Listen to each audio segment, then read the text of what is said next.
ربنا زدنا علما وفهما يا كاشف المشكلات اكشف الحجب عن وجه هذه المعاني حتى نطلع على خفيات هذه المسائل واحفظنا من الخطأ والضلال فأنت موفق كل أمر وأنت علم الغيوب برحمتك يا أرحم الراحمين وهب لنا يا وهاب علما وحكمة وللرزق يا رزاق كلنا مسهلا وبالخير يا فتاح فافتح لنا وبالهدى وبالعلم كلنا يا عليم مفضلا اللهم علمنا ما جهلنا وذكرنا ما نسينا اللهم اجعل أعمالنا خالصة لوجهك الكريم وصلى الله على سيدنا محمد وعلى آله وصحبه وبارك وسلم والحمد لله رب العالمين.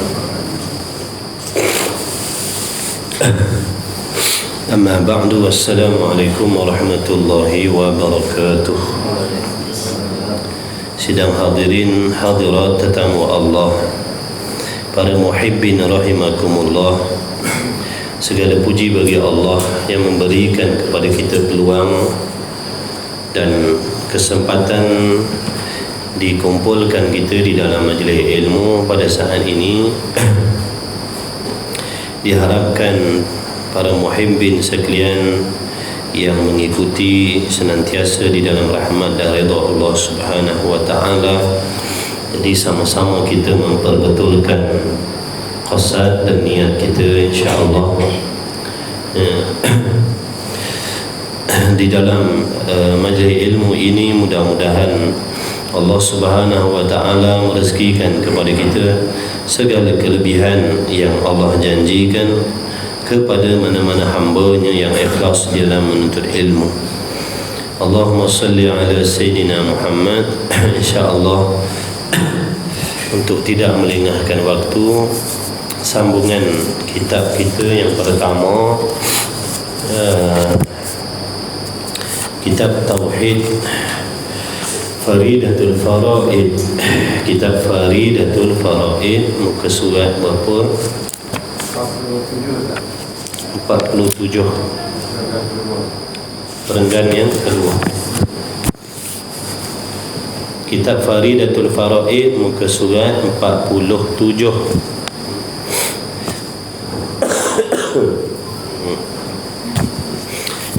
Bismillahirrahmanirrahim.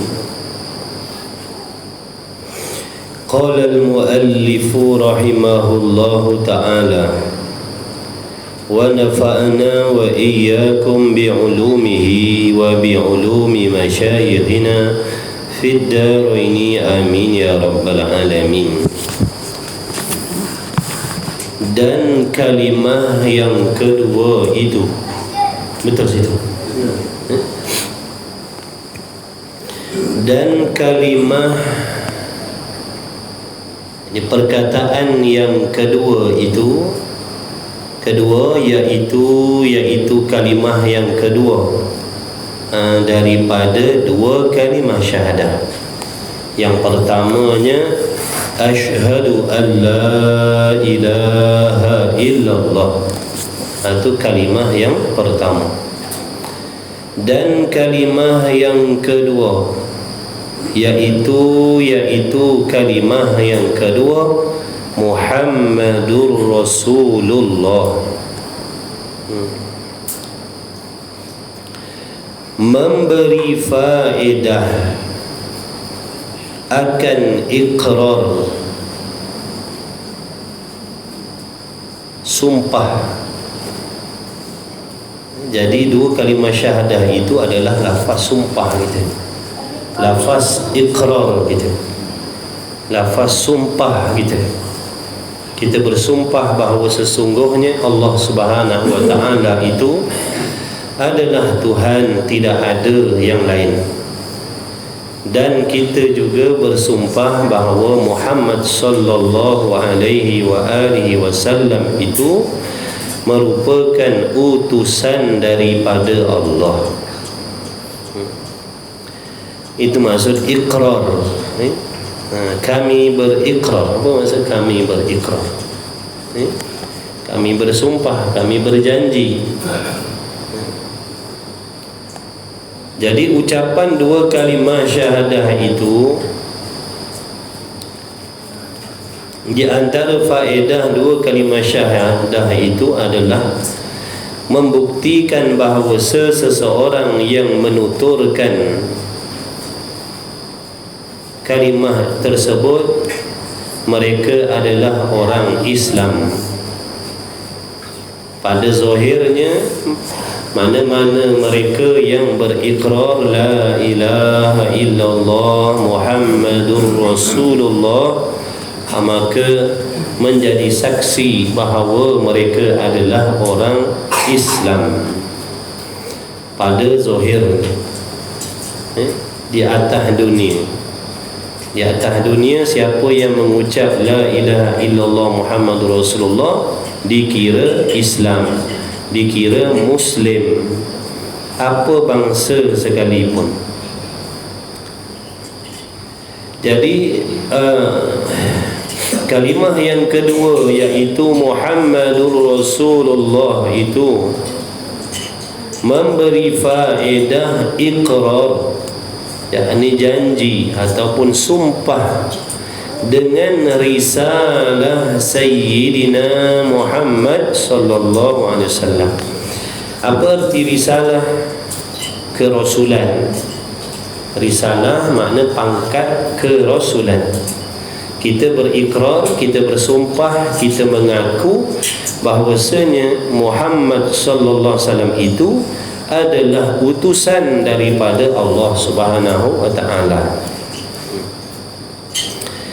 Dan lazim daripadanya, lazim daripada ikrar, lazim daripada kita berikrar Muhammad itu utusan Allah.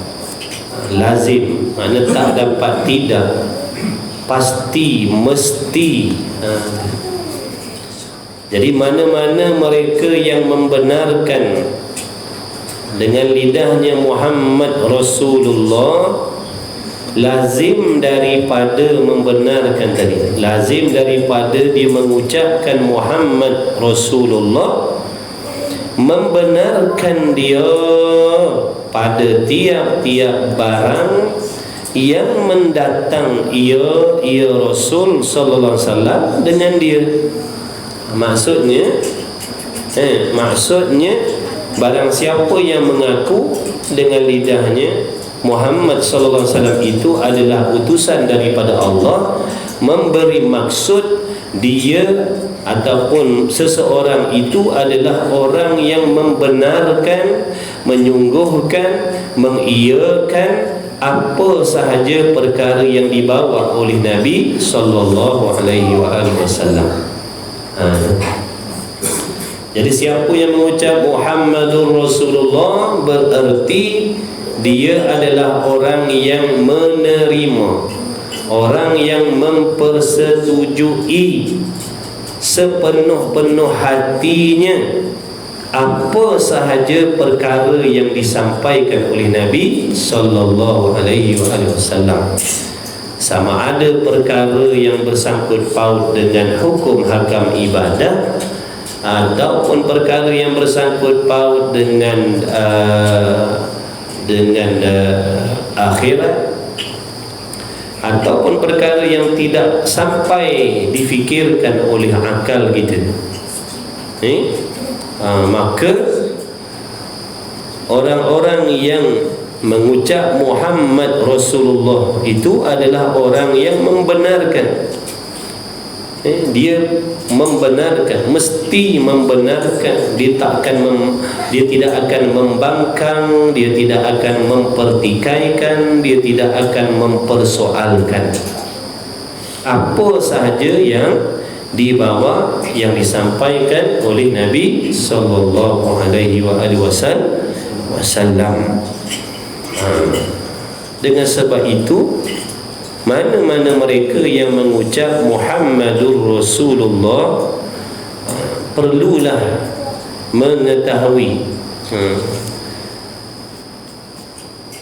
bahawasanya dia wajib membenarkan apa sahaja yang dibawa oleh Nabi sallallahu alaihi wasallam, meskipun perkara itu tidak sampai difikirkan oleh akalnya, Meskipun perkara yang dikhabarkan itu tidak boleh dilihat oleh mata kasar. Contohnya Nabi SAW menceritakan tentang hal kiamat. Nabi SAW menceritakan tentang tanda-tanda akhir zaman. Nabi menceritakan tentang sakaratul maut, tentang alam barzakh, tentang kebangkitan daripada kubur, tentang perhimpunan di padang mahsyar, tentang timbangan amal di mizan di padang mahsyar, tentang titian sirat, tentang telaga Kauthar, tentang syurga dan isinya, tentang neraka dan isinya. Begitulah juga Nabi SAW menyampaikan tentang hukum menyuruh sesuatu, melarang sesuatu, menggalakkan sesuatu. Semuanya itu mestilah dibenarkan, mestilah diterima, mestilah diterima dengan sepenuh-penuh keyakinan di dalam hati. Jangan sesekali mempertikaikan, jangan pertikai. Kerana orang yang mengucap Muhammadur Rasulullah itu adalah orang yang membenarkan Rasulullah sallallahu alaihi wasallam.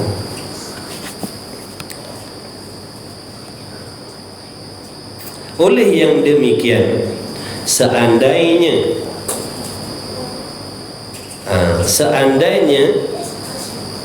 mereka yang mengucap Muhammadur Rasulullah mempertikaikan ataupun menolak apa yang dibawa oleh Nabi sallallahu alaihi wasallam, dia tidak percaya, contoh, dia tidak menerima, dia tidak membenarkan, maka terbatallah ikrar tadi.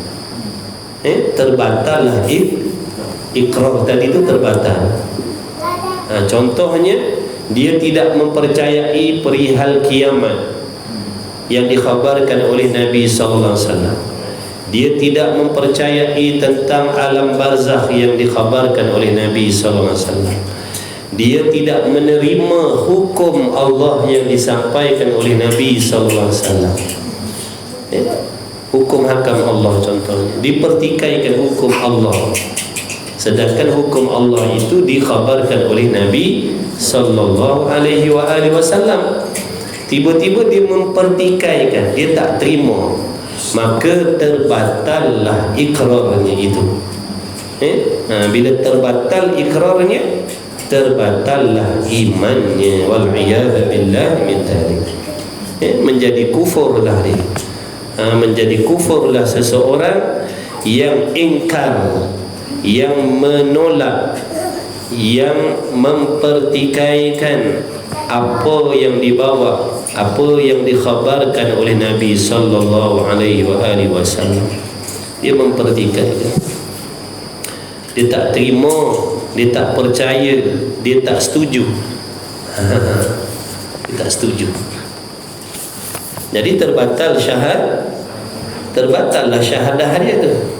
Sebab dua kalimah syahadah itu adalah ikrar. Ikrar, sumpah kita. Ikrar kita, sumpah kita, janji kita.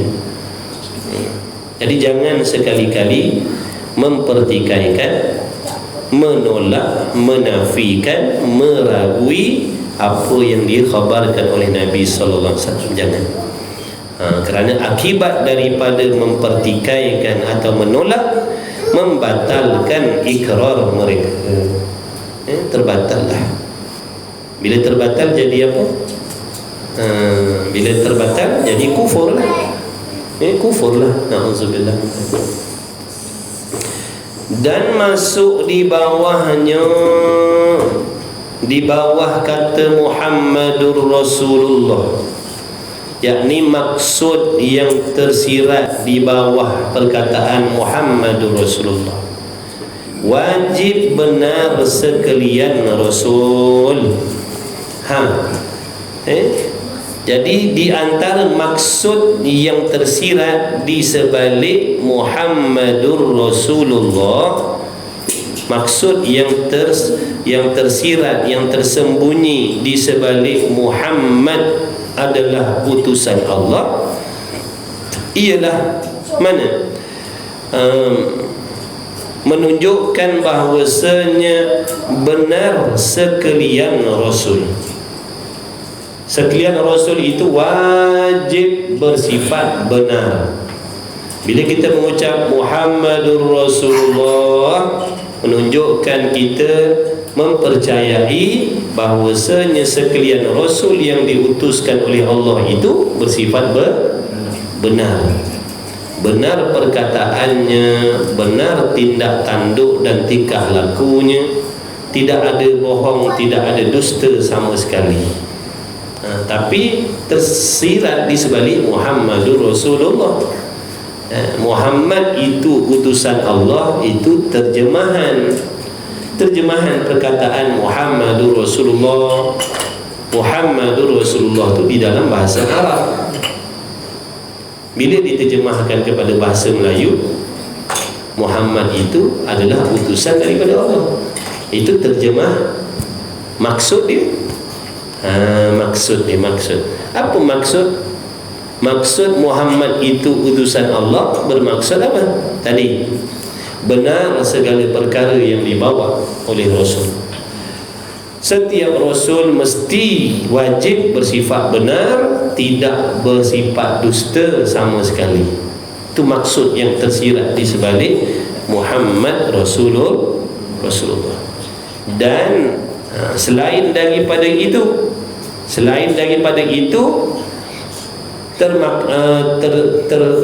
termasuk di bawah maksud Muhammad Rasulullah itu ialah setiap Rasul itu amanah mereka itu. Apa maksud amanah? Apa maksud amanah? Amanah Rasul, apa maksud Rasul bersifat amanah? Tidak sekali-kali melakukan dosa dan maksiat, zahir maupun batin, daripada kecil hinggalah diwafatkan oleh Allah Subhanahu wa ta'ala. Itu maksud amanah, sifat amanah Rasul. Setiap Rasul yang diutus oleh Allah, setiap Rasul yang diutus oleh Allah, semuanya wajib bersifat dengan amanah. Iaitu, apa maksud amanah? Tidak melakukan perkara maksiat, sama ada zahirnya maupun batinnya, daripada kecil hinggalah diwafatkan oleh Allah Subhanahu wa ta'ala. Itu maksud amanah. Itu maksud amanah Rasul. Tidak melakukan perbuatan dosa dan maksiat, tidak melakukan perbuatan yang makruh sama sekali. Itu maksud amanah. Lawan amanah apa? Khianat. Mustahil ada Rasul yang bersifat khianat. Apa maksud khianat di sini? Melakukan dosa dan maksiat. Melakukan dosa dan maksiat itu suatu pengkhianatan. Contohnya macam kita ni banyak khianat. Kita ni hamba yang khianat kita. Kenapa kita hamba yang khianat?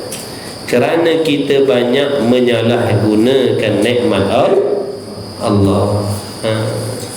Betul ke tidak? Ke kita tak nak mengaku kita hamba yang khianat? Siapa tak nak mengaku? Dalam hatinya ada takabur, sombong. Dia tak nak menerima kesalahan dirinya, dia tidak mengaku kesalahan dirinya. Itu hamba yang takabur, sombong. Allah benci hamba yang sombong walaupun dia sembahyang 5 waktu. Kita hamba khianat.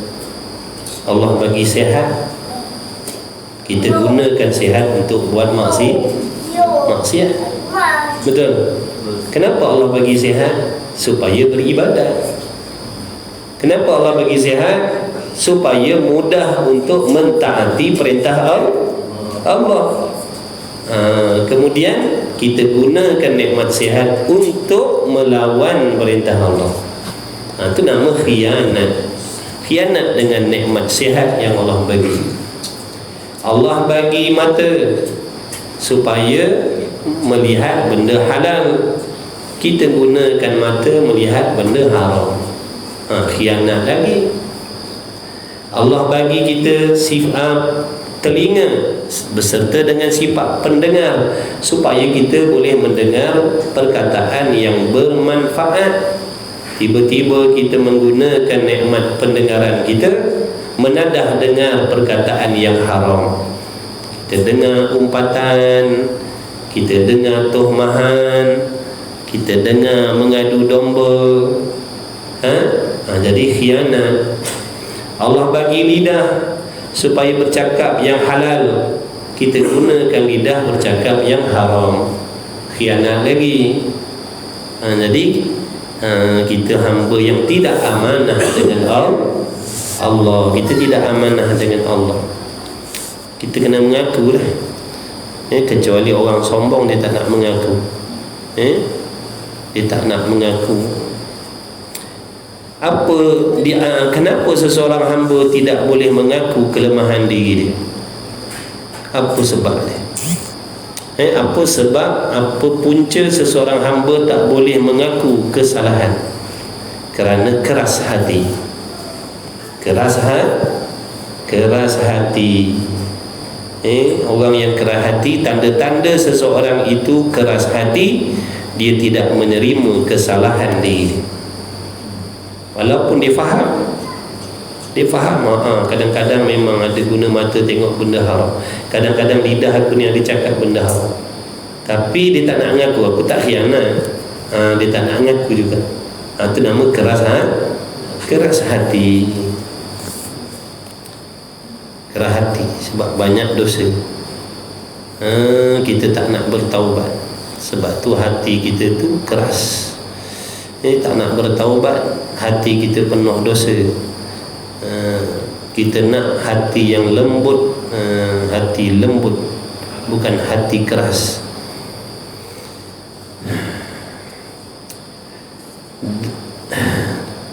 Dan fatanah mereka itu,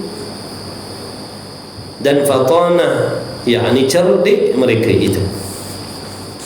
Jadi mana-mana mereka yang mengucap Muhammadur Rasulullah, bahawasanya mereka itu membenarkan, menyungguhkan di dalam hati mereka bahawasanya setiap Rasul yang diutuskan oleh Allah itu wajib bersifat dengan fatanah, bijaksana, cerdik dan bijaksana di dalam menyampaikan amanah Allah Subhanahu wa ta'ala. Dan tabligh mereka itu yakni menyampaikan segala amanah yang disuruh oleh Allah Subhanahu wa ta'ala ke atas mereka itu, menyampaikan apa-apa sahaja perkara yang Allah perintah kepada para rasul menyampaikan, maka wajib mesti mereka itu menyampaikan sekaliannya, tidak mustahil menyembunyikan walau satu perkara. Mustahil. Mustahil. Akal kita tidak boleh menerima bahawasanya rasul-rasul itu menyembunyikan hukum hakam ataupun perkara yang diamanahkan oleh Allah Subhanahu wa ta'ala untuk menyampaikan kepada kita. Mustahil. Menyembunyikan perkara yang Allah suruh sampaikan itu mustahil bagi rasul. Wajib rasul bersifat dengan tabligh, yakni menyampaikan segala yang disuruh sampai oleh Allah Subhanahu wa ta'ala. Kita dah belajar dulu, tabligh itu terbahagi kepada 3 bahagian: wajib tabligh, mustahil tabligh, harus tabligh. Wajib tabligh maksudnya wajib para rasul menyampaikan, yakni perkara-perkara yang Allah perintah kepada mereka itu agar menyampaikan, itu wajib tabligh. Yang kedua, mustahil tabligh, yakni mesti tidak sekali-kali Rasul menyampaikan, mesti tidak sekali-kali Rasul menyampaikan perkara itu, iaitu mana? Perkara-perkara yang dilarang oleh Allah terhadap mereka daripada menyampaikan kepada umat. Yang mana perkara-perkara tersebut merupakan rahsia di antara Allah dan Rasul. Maka perkara yang menjadi rahsia di antara Allah dan Rasul itu mustahil disampaikan. Faham tak? Kalau Rasul menyampaikan juga rahsia di antara mereka dengan Allah, sesungguhnya mereka telah bersifat dengan khianat. Jadi ada perkara yang Rasul menyampaikan, ada perkara yang Rasul sembunyikan, iaitu perkara yang menjadi rahsia di antara Allah dan Rasul. Kita tak tahu apa benda dia, tak ada seorang hamba yang tahu. Jadi tak payah tanya apa dia, rahsia di antara Allah dan Rasul tu apa dia, tak ada siapa yang tahu. Rasul wallahu wa rasuluhu a'lam, Allah dan Rasul sahaja yang tahu apa benda yang sampai kepada kita ni. Tentang semayang, tentang puasa, zakat, haji, umrah, begitu begini ni, tentang kiamat, tentang begini, tentang begitu, itu termasuk di dalam perkara yang wajib Rasul menyampaikan, dan masuk di dalam perkara yang harus Rasul menyampaikan. Perkara yang wajib dan juga harus Rasul menyampaikan. Adapun perkara yang mustahil Rasul sampaikan, tak ada seorang pun yang tahu. Boleh faham tak tu? Dulu waktu kita sekolah, kita tahu satu je. Waktu sekolah dulu kita tahu satu je, wajib Rasul menyampaikan. Tu je. Kita sekolah dulu, wajib Rasul menyampaikan. Satu je. Betul lah? Kan tak betul? Betul. Tapi tak sempurna. Ada dua lagi iaitu mustahil Rasul menyampaikan dan harus Rasul menyampaikan. Apa maksud harus Rasul menyampaikan? Iaitu perkara-perkara yang Allah serahkan kepada kebijaksanaan Nabi sallallahu alaihi wasallam, nak menyampaikan kepada siapa, nak menyembunyikan kepada siapa. Contohnya macam rahsia peperangan. Adakah Rasul menyampaikan kepada semua rahsia peperangan? Dah, ada orang-orang tertentu Rasul bagi tahu, dan ada orang yang lain yang Rasul tak bagi tahu. Itu maksud harus. Kalau wajib menyampaikan, Rasul akan sampaikan kepada semua. Semua tu wajib menyampaikan maksud dia. Bila sebut wajib menyampaikan, Rasul sampaikan kepada semua. Semua diberitahu. Tak ada seorang pun yang disembunyikan. Itu wajib menyampaikan. Bila sebut harus menyampaikan, itu Allah menyerahkan kepada kebijaksanaan Nabi sallallahu alaihi wasallam. Nak sampaikan kepada siapa, nak sembunyikan kepada siapa, daripada siapa, itu terserah kepada Rasul sallallahu alaihi wasallam. Adapun mustahil tabligh, seorang pun tak tahu. Kerana perkara itu merupakan rahsia di antara Allah dan Rasul. Habis. Dan masuk di bawahnya pula mustahil atas mereka itu Rasul berdusta. Dusta, sifat bohong pada Rasul, hukumnya mustahil, tak boleh diterima pada akal. Tak layak nak menjadi utusan Allah kalau berbohong. Kerana kalau Rasul tu bersifat bohong, nanti membawa kepada rosaklah amanah Allah. Tak sampailah kepada kita hakikat apa yang nak disampaikan oleh Allah. Contohnya Allah Subhanahu Wa Taala memerintahkan hamba supaya solat 5 waktu. Tiba-tiba Rasulnya bersifat bohong, lalu disampaikan kepada umat wajib solat 3 waktu contohnya. Waktu mustahil mustahil membawa rosak pula amanah Allah Ta'ala. Tak sampai kepada kita apa yang nak disampaikan oleh Allah kalau seandainya Rasul itu bersifat bohong, berdusta. Maksud dusta ni dua. Dusta ni mengatakan benda yang tak sebenar.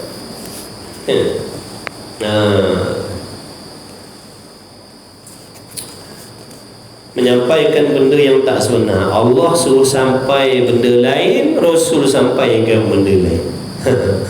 Itu bohong. Jadi bohong. Sebab tu kalau Nabi kata, bila Nabi bersabda, orang berdengki, seseorang yang berdengki, barang siapa yang berdengki, maka Allah menghapuskan segala pahala amal kebajikannya. Maka benarkah demikian? Jawabnya benar. Sungguh-sungguhlah. Itulah yang nak disampaikan oleh Allah kepada kita hamba. Allah suruh Nabi sampaikan kepada kita. Seandainya kita bersifat hasad, dengki, nescaya segala amalan kita dipadam oleh Allah Subhanahu Wa Taala. Segala pahala amal kita dipadam oleh Allah. Bukan dusta, bohong. Bukan dusta, bukan bohong, benar-benar. Memang sebenar-benarnya begitulah akibat yang kita terima seandainya kita bersifat dengki. Takut tak pahala kita habis? Ada tak perasaan takut, risau, bimbang pahala amal yang kita dah buat berpuluh-puluh tahun ni Allah padamkan semua, tak tinggal satu pun? Takut tak? Perempuan takut tak?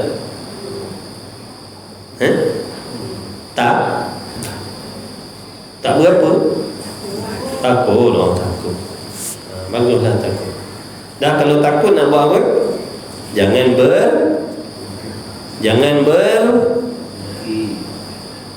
bercakap, jangan dengki. Tahu tak dengki tu apa? Harap-harap nikmat orang lain hilang. Tu dengki. Dalam hati kita ada perasaan harap-harap nikmat orang lain kalau dia kaya, kita harap dia jatuh miskin. Kalau dia hidup bahagia, kita harap dia bercerai-berai. Kalau dia berbaik-baik, kita harap dia bergaduh. Tu dengki lah tu. Padam dah. Haji, umrah, sedekah, semua padam dah. Jangan main-main. Nabi tak bohong. Nabi tak bohong. Nabi tak bohong. Jadi jangan berdengki. Jadi sifat dengki ni di antara pantang orang ibadat. Jadi jangan langgar pantang. Kalau kita nak pahala amalan yang kita buat ni selamat dibawa balik dalam kubur, selamat dibawa balik sampai kiamat, wajib berpantang. Jangan berdengki sekali-kali. Jangan. Kalau berdengki akibat dia apa?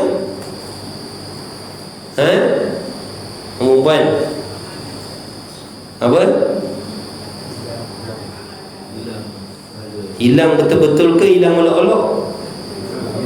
Hilang betul, bukan olok-olok kan? Jadi kena pantang, jangan dengki. Orang lain dapat nikmat, doakan yang baik-baik. Memang syaitan nafsu akan hasut kita supaya timbul dalam hati perasaan dengki. Supaya apa? Supaya pahala amal ibadat kita dihapuskan oleh Allah. Kerana syaitan dan nafsu dia tak suka hamba-hamba Allah ni beramal soleh.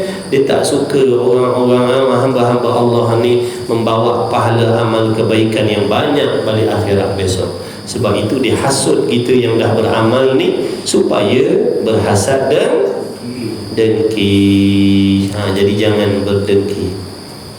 Boleh tak? Boleh tak? Berat je.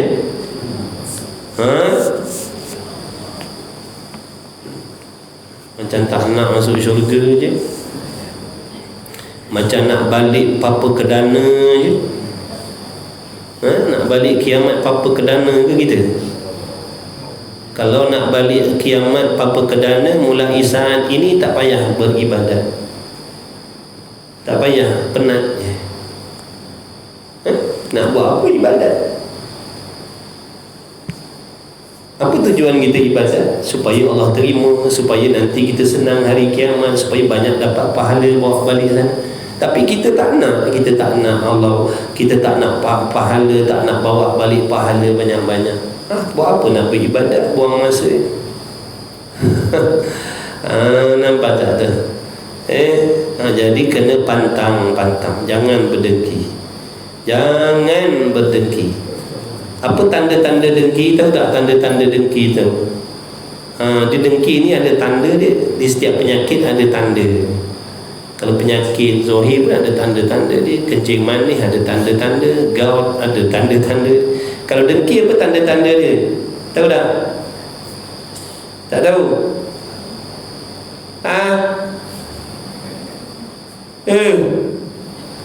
Macam mana ni? Kena tahulah. Kalau tak nanti kan kita tak ingatkan tak ada penyakit tu rupa ada. Apa tanda-tanda dengki?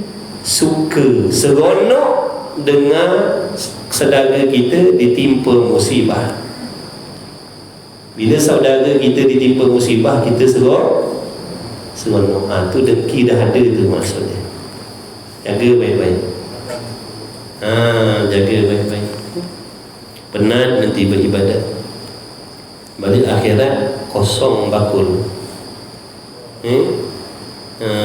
Hidup dah puluh tahun, ibadat dah puluh tahun. Orang lain bawa pahala bergunung ganang, kita bawa dosa bergunung ganang. Jadi ibadat ni bukan suka-suka tuan-tuan puan.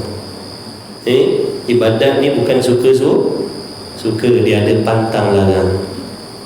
Kena tahu pantang larang. Jangan kita main buat aja. Itulah perlunya ilmu.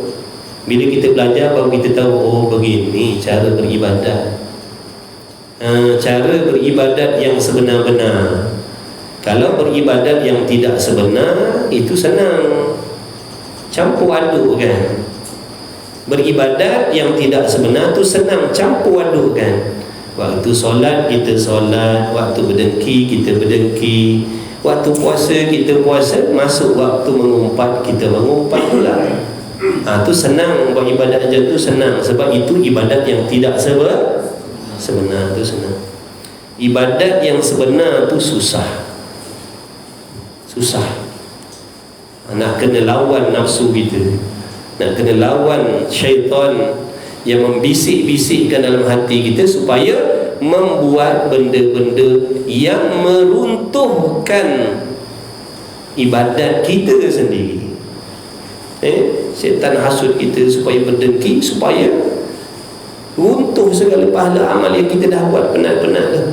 Besok lusa buat lagi, sembahyang lagi 5 waktu, tahajud lagi, zakat lagi, buat baik lagi, tolong orang sini, tolong orang sana. Lepas tu berdengki lagi, roboh lagi. Akhirnya mati bawa apa tuan-tuan? Bawa dosa. Nabi bukan bohong, Nabi cakap sungguh. Sebab tu suruh beriman dengan Rasul. Sebab tu suruh beriman dengan Rasul, beriman dengan apa yang dikhabarkan oleh Rasul.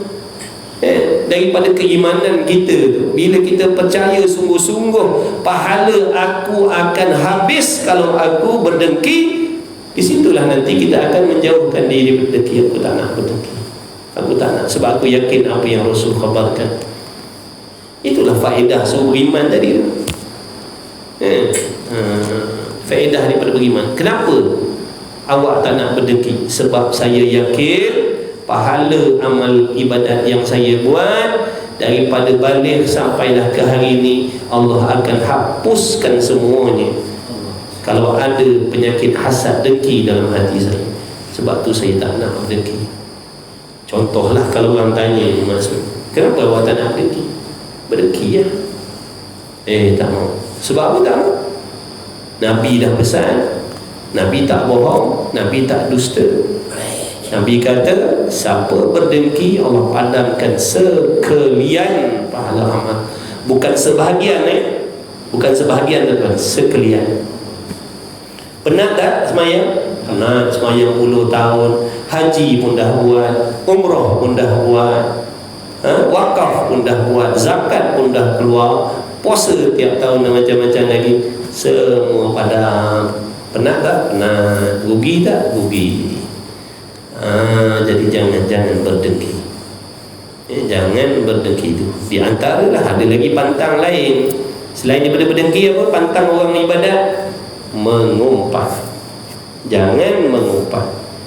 Kerana mengumpat itu juga Nabi kata membinasakan pahala ibadat. Apa mengumpat?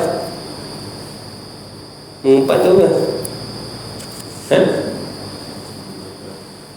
Menceritakan keaiban, kedosaan, kemaksiatan orang lain kepada orang lain tanpa tujuan dan niat yang dibenarkan oleh Allah. Saja nak bagi tahu orang lain tentang maksiat orang, saja nak bagi tahu, bukan ada tujuan. Kalau contohnya kita nak umpat jiran kita, kita ceritakan kejahatan jiran kita kepada orang lain, saja nak bagi tahu supaya orang lain tahu jahat jiran kita. Itu namanya mengumpat. Lain kalau kita menceritakan aib jiran kita, dosa jiran kita, maksiat jiran kita, kesalahan jiran kita kepada orang yang tertentu dengan niat yang tertentu. Apa niat kita? Supaya diambil tindakan. Kita mengumpat, kita umpat jiran kita kepada ketua kampung. Ketua kampung kita jumpa ketua kampung, kita umpat jiran kita. Tok Ngulu, saya nak mengumpat ni, jiran saya tu begini, cerita habis. Saya harap Tok Ngulu ambil tindakan lah. Faham tak tu? Situ hukumnya tidak haram. Itu mengumpat juga, tapi tidak haram. Kerana ada tujuan. Mengadu kepada Tok Pengulu supaya Tok Pengulu yang ada kuasa tadi mengambil tindakan, menegur contohnya. Adapun kalau sekadar nak bagi tahu kawan-kawan kita, kau nak tahu tak jiran aku tu begini. Kau nak tahu tak gini, tak ada apa tujuan. Itu namanya mengumpat, yang hukumnya dosa besar. Menghapuskan pahala ini. Pahala kita Allah pindahkan kepada jiran yang kita umpat tadi. Tak pasal-pasal. Besok jiran kita terpeganjal, mana datang pahala mengaji suruh macam ni? Ada pahala kuliah maghrib suruh macam kampung Melayu. Aku tak pernah umur pergi mengaji. Ni mana datang pahala mengaji? Rupanya yang mengaji tadi bengong. Faham ke tidak ni? Yalah, nak kena cakap dia faham, tapi tak faham. Kalau dah faham, kita boleh beramal. Tak faham nak amal macam mana? Jadi jangan ni nak mengumpat, pastikan di tempat yang betul dan niat yang betul. Kalau salah tempat, habis pahala amalan kita. Lain apa lagi? Pantang. Jangan ada penyakit ujub dalam hati kita. Ujub ni makna perasan baik, kagum dengan diri sendiri. Tak sangka aku ni solehnya tak sangka aku ni alimnya, tak sangka aku ni tawaduknya tak sangka aku ni tinggal maksiat dengan senang aja. Tak sangka, sungguh hebat juga aku ni. Habis pandang-pandang itu pantang-pantang orang beribadat. Jangan buat. Kalau buat, percayalah kita akan balik akhirat tidak akan bawa kebaikan, melainkan dosa sahaja yang kita akan bawa. Kita tak akan bawa pahala kebaikan, melainkan dosa yang kita bawa. Tak kira laki-laki, tak kira perempuan, tak kira mengaji, tak kira mengajar, tak kira siapa. Sebab tu kita kena tahu ibadat ni, kena mengaji cara beribadat. Ibadat yang Allah suruh tu bagaimana. Sebab tu beribadat dengan makna apa? Membuat segala yang disuruh oleh Allah zahir dan batin, meninggalkan segala yang dilarang oleh Allah zahir dan batin. Bukan membuat sebahagian yang disuruh oleh Allah zahir dan batin, meninggalkan yang dilarang sebahagian. Bukan meninggalkan semua, bukan meninggalkan sebahagian. Masalahnya kita ni membuat sebahagian yang Allah suruh, meninggalkan yang dilarang oleh Allah pun sebahagian. Arak tinggal, judi tinggal, bunuh orang tinggal,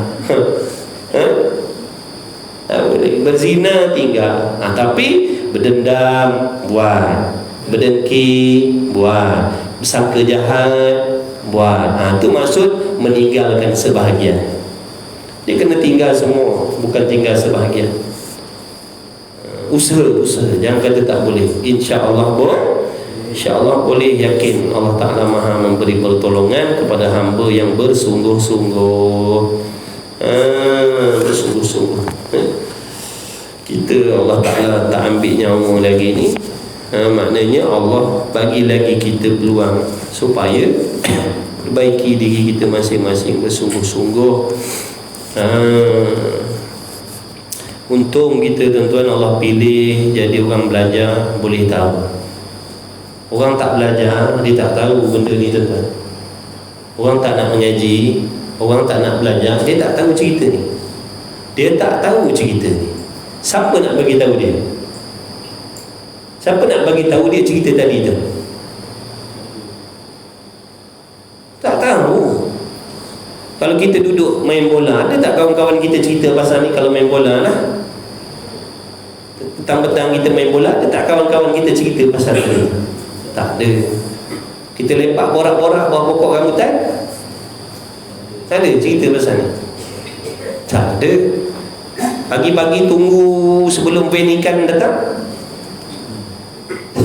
sebelum van ikan sampai, ada 2-3 orang tunggu van ikan tu, ada cerita pasal ni tak? Tak ada. Kedai kopi, roti canai, tak ada. Kedai tom yum, ada. Duduk-duduk kedai tom yum, cerita pasal ni ada? Tak ada, tuan-tuan. Nampak tak tu? Alangkah bertuahnya kita. Allah dudukkan dalam majlis ilmu, kita boleh tahu rupa-rupanya ni ibadat. Apa nasib orang yang tak tahu tu? Orang yang tak tahu dia akan buat macam tadi lah. Time semayang, time berdengki. Time haji, pergi haji, mengumpat. Nampak tak? Dia merasakan okey dah, dia rasa aku dah beribadat dah. Rupa-rupanya dalam perangkap syaitan, dalam tipu daya syaitan. Betul lah Nabi kata, orang-orang yang Allah pilih dia duduk dalam majlis ilmu adalah orang-orang yang Allah kasih, orang-orang yang Allah sayang, orang-orang yang Allah nak selamatkan dia nanti di hari akhirat. Sebab tu kita kena berterima kasih kepada Allah banyak-banyak. Ya Allah, Alhamdulillah kau pilih aku. Alhamdulillah kau pilih aku duduk dalam majlis ilmu, aku boleh tahu benda ni. Kalau kau tak pilih aku duduk dalam majlis ilmu sampai ke mati, aku tak tahu. Aku pulunlah ibadat, time semayang, time tahajud, time mengumpat, aku mengumpat, time berdengki, aku berdengki, harap-harap ada pahala. rupa-rupanya balik akhirat bawa dosa, pahala habis dah. Allahu Akbar. Alhamdulillah Allah pilih kita tuan-tuan. Syukur sangat-sangat. Moga kita senantiasa dipilih oleh Allah duduk dalam majlis ilmu. Amin ya rabbal alamin. Begitulah juga kita doa, mudah-mudahan Allah pilih juga saudara mara kita yang lain, kawan-kawan kita, adik-beradik kita, ipar tuai kita. Mudah-mudahan semua Allah pilih duduk dalam majlis ilmu agar semuanya nanti selamat di hari akhir. Amin ya Rabb. Amin ya rabbal alamin ya Allah. Jangan kita pentingkan diri sendiri. Kena doa juga, ya Allah bagi taufik, pilihlah juga kawan-kawan aku, pilihlah juga saudara mara aku yang lain, adik-beradik yang lain, supaya mereka tahu juga selok-belok ibadat ni, supaya kami ni semua nanti selamat balik akhirat. Macam tu. Jangan pentingkan diri sendiri. Jangan kata padan muka lah pada orang tak mengaji. Jangan. Nanti ni kita boleh mengaji ni semata-mata belas kasih sayang Allah je ni. Esok lusa kita tak tahu lagi Allah pilih ke tidak. Nampak tak ada? Esok lusa kita tak tahu Allah pilih lagi ke tidak kita. Sebab tu kita harap Allah pilih kita selalu, Allah jemput kita selalu, Allah bagi taufik pertolongan kepada kita selalu untuk duduk dalam majlis ilmu. Jangan kita sombong. Doakan yang lain-lain tu, kerana ketaatan itu juga suatu cabang daripada ujian Allah. Nak tengok kita sombong ke tidak. Bila Allah pilih kita boleh mengaji, nak tengok sombong tak? Lupa diri tak? Jangan. Kena ada perasaan kasihan dalam hati kita terhadap kawan-kawan saudara mara kita yang tak belajar. Kena ada rasa kasihan. Kena doakan, ya Allah selamatkanlah yang lain-lain, pilihlah juga yang lain-lain.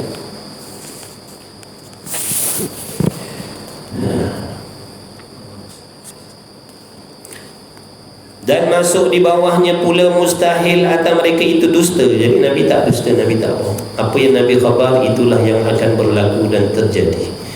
Dan khianat, faham dah tadi khianat ni maknanya buat benda maksiat, buat benda haram, ataupun buat benda makruh. Dan bodoh makna tak bijak, tak cerdik dalam berdakwah, tak bijak, tak cerdik dalam menyampaikan agama.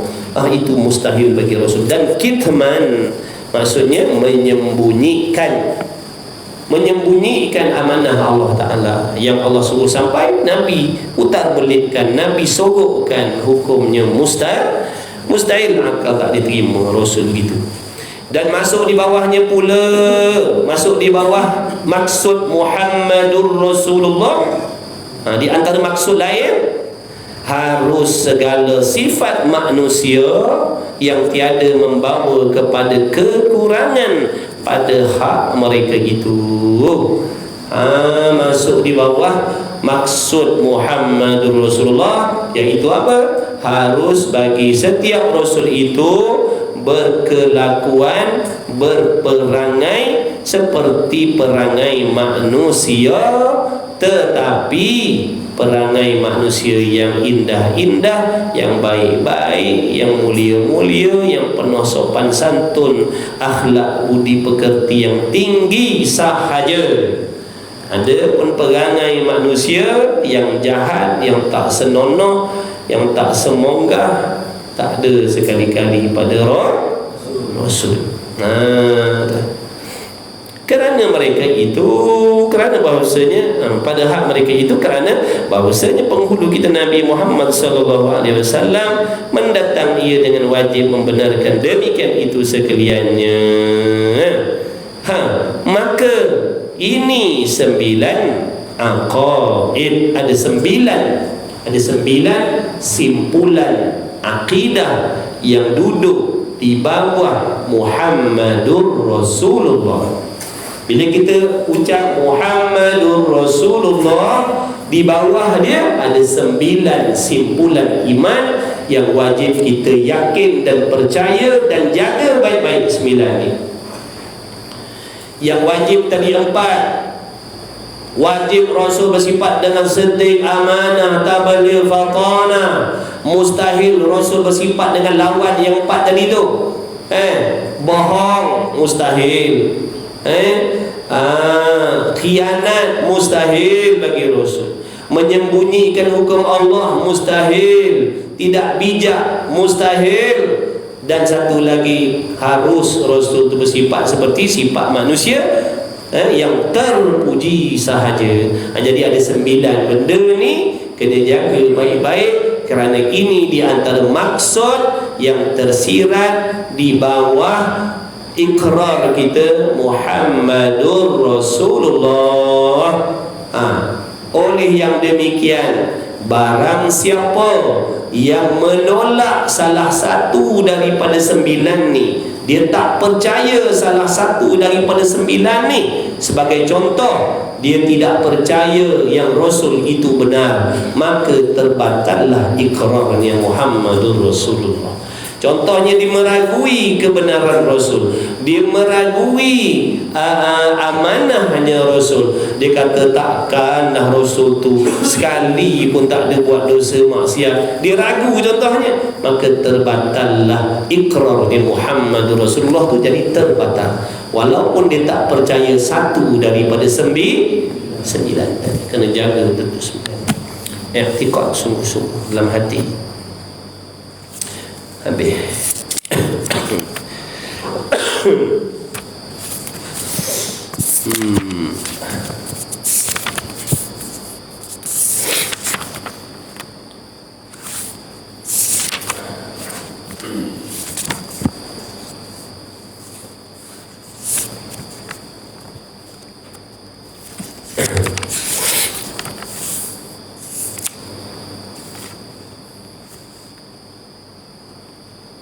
Maka apabila dihimpunkan dia kepada barang yang telah lalu saya adalah sekaliannya itu 50 aqidah. Wallahu a'lam.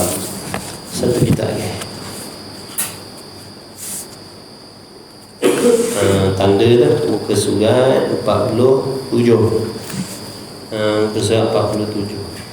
InsyaAllah, mudah-mudahan Allah beri rezeki. Sambung lagi nanti, insyaAllah. Minhajul Abidin, muka surat apa?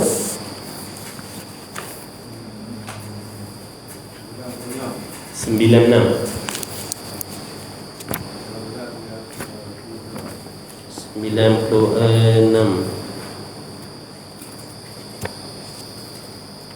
Minhajul Abidin 96. Renggan berapa? 3.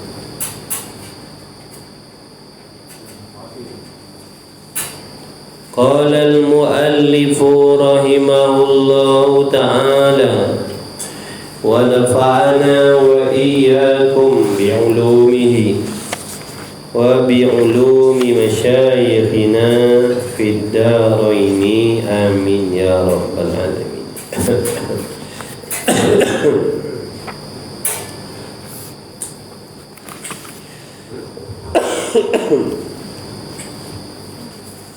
Dan khatir yang daripada syaitan.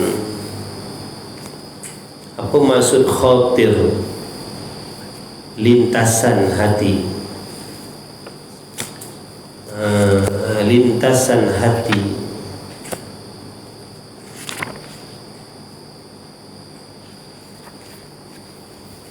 Dan khatir, yakni lintasan hati daripada syaitan. Tiada ada ia melainkan dengan kejahatan. Ni di antara benda yang mesti kita kena tahu. Di antara perkara yang kita mesti kena tahu, barang yang ada di dalam hati kita ni terlintas, tiba-tiba terlintas di dalam hati kita,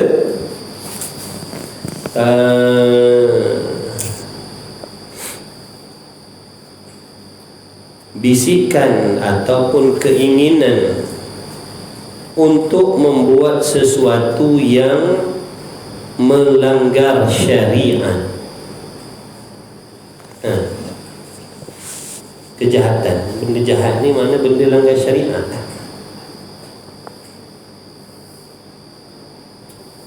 Dan khatir daripada syaitan. Jadi bagaimana untuk kita hamba mengetahui sama ada perkara yang terlintas di dalam hati kita itu daripada malaikat ataupun daripada syaitan. Kalau daripada syaitan, mudah kita nak tahu, mudah bagi hamba nak mengetahui sama ada yang terbit di dalam hati itu daripada bisikan syaitan. Mudah untuk hamba mengetahui, iaitu mana syaitan akan membisikkan di dalam hati kita perkara kejahatan, kemaksiatan, perkara yang melanggar syariat, yang menyalahi syariat. Contoh, tiba-tiba dalam hati kita timbul sangkaan yang bukan-bukan, sangkaan jahat kepada saudara kita. Itu adalah bisikan syaitan. Maka jangan diturutkan, jangan diiyakan, jangan diturutkan.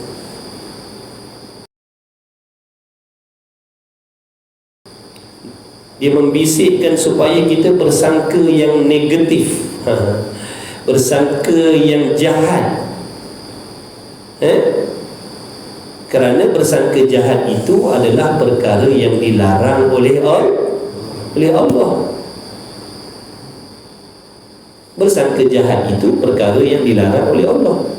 Tiba-tiba terbit dalam hati kita sangkaan jahat pada saudara kita, sangkaan jahat pada suami kita, sangkaan jahat pada isteri kita, sangkaan jahat pada saudara kita.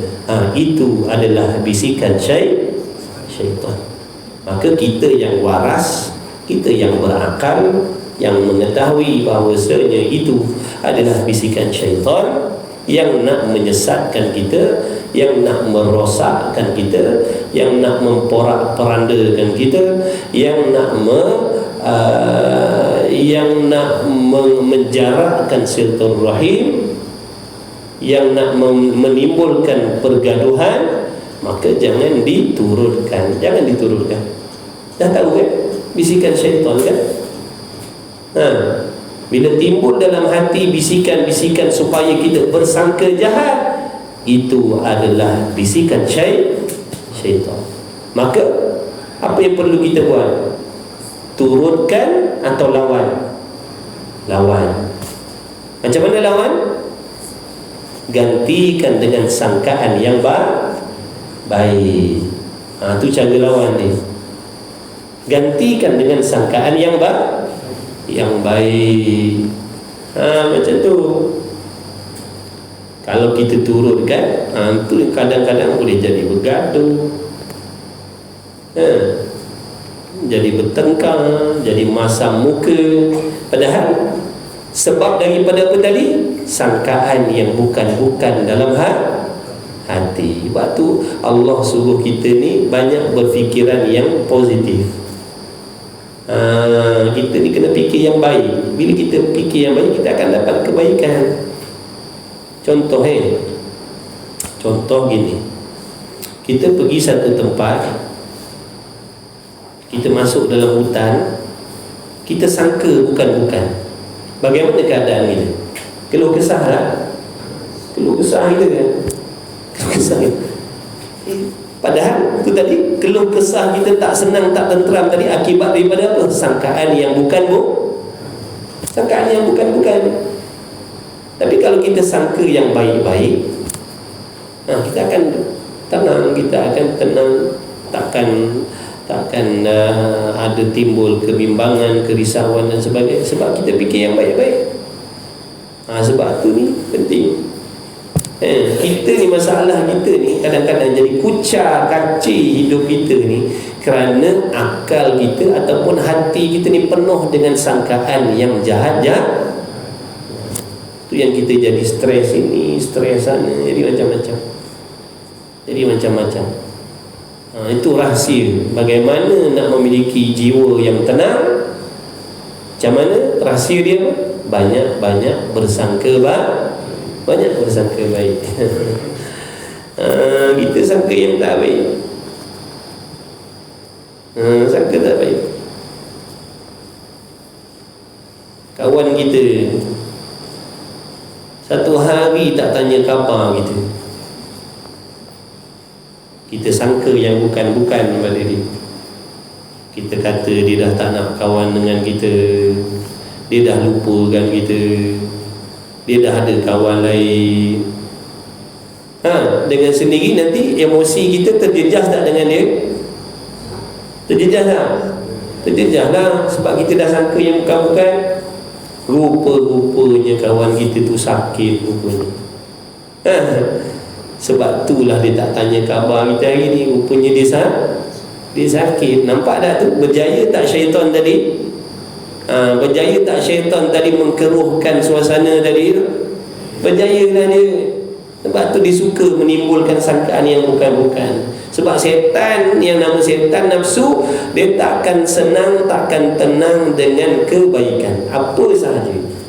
Kalau orang tu perhubungan dia aman damai, dia akan usaha untuk porak-peranda. Jadi kita kena peka. Kita ni kena peka. Sebab Allah dah bagi tahu musuh kita musuh kita ni syaitan. Musuh kita setan. Jadi bila ditimbulkan bisikan yang jahat-jahat macam tu, kita turunkan, maka akibat dia jadi macam tu lah. Cuba kita sangka yang baik-baik tadi. Contoh kawan kita tadi, boleh jadi hari ni dia tak tanya khabar, boleh jadi dia ada masalah pun, boleh jadi handphone dia hilang ke, boleh jadi dia ada masalah lain ke, boleh jadi dia penat sangat ke. Bukankah perhubungan tadi tu kan jadi baik? Betul tak? Daripada kita sangka macam tadi, dia dah tak nak kawan dengan aku, dia dah ada jumpa kawan lain, dia dah kaya dah sekarang, dia tak peduli kan dah jadi lain. Jadi berjaya tak syaitan nak mengkeruhkan perhubungan silaturahim tadi? Berjaya dia, nampak tak ada? Itulah suruh mengaji. Tapi masalah ni kita dah mengaji, kita ikut juga lagi.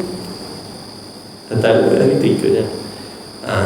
Tu cara dia ni. Dah tahu dah ni. Kalau timbul dalam hati benda yang salah, benda yang menyalahi dengan perintah Allah, contoh Allah suruh bersangka baik, tiba-tiba dalam hati kita ada bisik-bisikan supaya bersangka yang bukan-bukan, ketahuilah itu daripada syaitan yang nak merosakkan kita.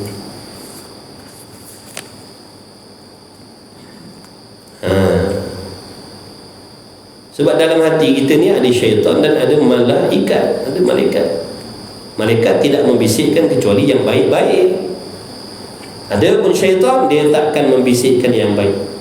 Syaitan takkan membisikkan yang baik kecuali kejahatan. Tetapi kata setengah ulama, kadang-kadang dia membisikkan juga kebaikan, tetapi kebaikan yang ada dipasang perangkap di situ. Itu lagi bahaya. Dan menggelincirkan, dan terkadang ada ia bisikan syaitan dengan kebajikan. Nampak tu? Kadang-kadang syaitan ni dia membisikkan kebajikan.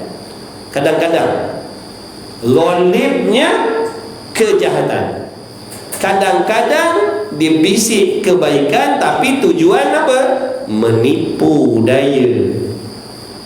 Dan lorongan, maksud nak mendorong kita kepada kemusnahan. Boleh faham tak tu? Malaikat dia tidak membisikkan dalam hati kita melainkan kebaikan, supaya kita mendapat faedah, supaya kita mendapat redha Allah, supaya kita mendapat kebajikan. Itu malaikat. Adapun syaitan, dia membisikkan dua perkara. Ghalibnya, kebiasaannya, dia akan membisikkan kejahatan. Tetapi kadang-kadang dia membisikkan kebaikan, tetapi dengan tujuan nak menipu daya dan nak mendorong kita kepada kerosakan. Baik, kita buat contoh begini. Malam-malam pukul 2-3 pagi, dia suruh kita, dia ajak kita bangun beribadat, ataupun dia ajak kita supaya jangan tidur malam, beribadat dengan amalan yang sunat-sunat. Baik tak tu? Baik tak? Baik. Ajak baca Quran, tahajud, berzikir, berwirid, ta'ah kitab, begini dan gitu Tapi sebenarnya dia nak menipu daya kita supaya kita terkantoi solat subuh.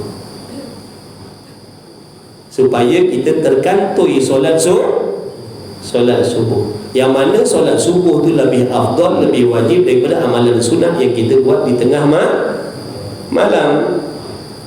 Cerdik tak dia? Cerdik tak? Cerdik.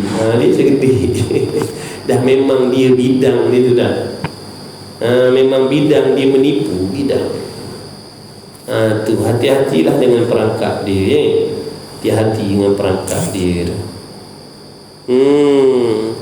Dia ajak kita bangun malam, jangan tidur, beribadat, buat amalan banyak-banyak, jangan tidur lah. Pukul 4:30 mata kita kita pun terpadam, terlelap lah. Pukul 9 kan bangun. Dia tepuk tangan, berjaya.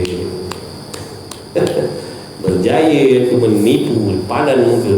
Malam tadi dia beribadat mati-mati lah tinggal sembahyang subuh. Tu contoh. Boleh faham tak?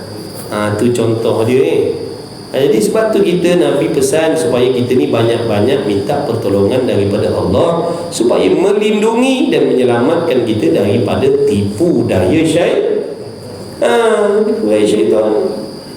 Kadang-kadang ditipu gini. Bila suami ada kat rumah, dibisikkan dalam hati para isteri, buat amalan banyak-banyak. Baca Quran, baca wirid, sembahyang sunat. Ada atuk lelaki dia rumah, baik tak tu baca Quran, baca wirid? Baik. Supaya apa? Supaya dia meninggalkan tanggungjawab berkhidmat dan melayan suami dia. Dosa tak? Dosa. Nampak tak? Sebab tu kalau orang perempuan yang ada suami nak buat amal sunat, minta izin dulu. Awak boleh tak saya nak baca Quran? Boleh tak saya nak baca wirid? Boleh tak saya nak buat sembahyang sunat? Suami kata silakan. Boleh buat. Jangan kita waktu suami ada, kita nak tunjuk alimah kan? Waktu itulah nak baca Quran. Padahal itu sunat. Berkhidmat dengan suami, melayan suami itu wajib. Suami duduk tidur seorang-seorang, yang dia tahajud. Tahajud lepas satu rakaat, lepas satu rakaat, sampai pingsan laki dia. Nampak tak? Padahal suami tadi duduk tunggu suami isteri tadi. Nampak tak? Tu tipu daya. Hati-hati. Memang amal tu amal baik, tapi tak nampak tu tipu dah. Asbab buat amal sunat tu kita dibenci oleh Allah. Hati-hati. Kalau nak buat amal sunat, minta izin dulu dengan suami. Boleh tak saya nak berqiyamul lail?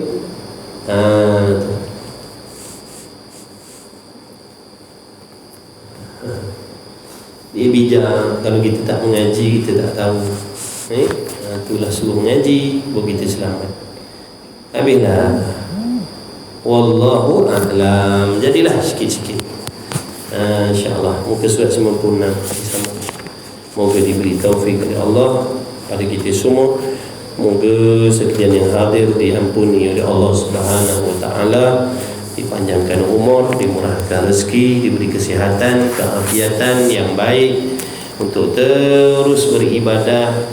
Mudah-mudahan Allah memberikan kesihatan, kesembuhan kepada siapa-siapa sahaja yang sedang diuji oleh Allah dengan sakit. Mudah-mudahan Allah beri kita hati yang sabar, hati yang redha, dan senantiasa bersangka baik dengan apa sahaja ujian yang Allah kehendak atas diri kita. Mudah-mudahan dengan asbab ujian, dugaan sakit yang kita terima itu menggugurkan segala dosa-dosa kita dan mengangkat darjat kita di sisi Allah Subhanahu wa taala, insya-Allah. Dan dengan berkat majlis ilmu kita juga pada malam ni, kita bermohon kepada Allah, mudah-mudahan Allah Ta'ala memberi kemenangan kepada pejuang-pejuang muslimin yang sedang memperjuangkan Palestin. Kita berdoa mudah-mudahan Allah memberikan kemenangan dan mengalahkan, meruntuhkan, maknanya membatalkan, memusnahkan, menggagalkan niat-niat jahat orang-orang kafir zimmi terhadap umat Islam di seluruh dunia, khususnya di Palestin. Amin ya rabbal alamin. Bismillahirrahmanirrahim. Alhamdulillahirabbil alamin, wassalatu wassalamu ala Rasulillah.